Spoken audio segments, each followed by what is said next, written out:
1 साल बीत चुका था। ढोलकपुर वापस शांत था। गांव के लोग फिर से खुशी से जीने लगे थे। हर पूर्णिमा को लोग एक दिया जलाकर ठुन ठुन ठुन साहुर को याद करते थे। पर एक रात कुछ ऐसा हुआ जो फिर से सब कुछ बदल के रख दिया। लाशें फिर से मिलने लगी। हर 2 दिन बाद किसी न किसी के घर के सामने एक कटी हुई लाश पड़ी होती। गांव फिर से कांप उठा। एक दिन सब लोग महाराज के पास पहुंचते हैं और रो रो कर गांव की घटनाओं के बारे में बताते हैं। रात को महाराज 2 सेनापतियों से कहते हैं, जाओ और खोजो इस कांड के पीछे कौन है। लेकिन सुबह सिर्फ उनकी लाशें लौट कर आईं। एक का सिर था ही नहीं, दूसरे के पैर कट चुके थे। महाराज समझ गए कुछ तो लौट आया है, कुछ जो सिर्फ मौत का खेल खेल रहा है। और फिर कहते हैं, अब इस जंग का सामना मुझे ही करना होगा। उसी रात महाराज चुपके से गांव में आते हैं और एक पेड़ के पीछे खुद को छुपा लेते हैं। और ठीक रात के 2:30 बजे अचानक कहीं से धुआं छा जाता है और उस धुएं के अंदर से एक आवाज आती है,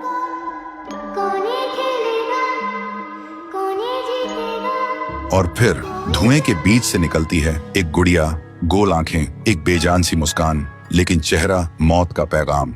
वो गुड़िया एक घर के गेट तक जाती है और बच्चों जैसा एक गाना गाने लगती है। उसके गाने की आवाज सुनकर एक आदमी बाहर आता है और अगले ही पल वो गुड़िया उसका सिर चबा जाती है। वो आदमी तड़प तड़प के वहीं जमीन पर गिर जाता है। महाराज सब कुछ देखते हैं। उनकी आंखें भर जाती हैं। उन्हें समझ आ जाता है इसके सामने जाना मतलब खुद का अंत लिखना है। अगली सुबह गांव के लोग इकट्ठा होते हैं। महाराज कहते हैं, ये पिछले भूत से भी ज्यादा डरावनी है। इसे सिर्फ वही हरा सकता है जो मौत को पहले ही हरा चुका है। और फिर एक पूर्णिमा की रात सब लोग दिया जलाकर पुकारते हैं, आप वापस आइए, आपके बिना ये गांव जिंदा तो है पर जीने जैसा नहीं। तभी एक आवाज गूंजती है और उसी देह की आग से एक जलता हुआ पेड़ बनने लगता है और उसी पेड़ में से ठुन ठुन ठुन साहुर निकलता है। तभी फिर से वही धुआं छा जाता है और उसके साथ ही एक आवाज।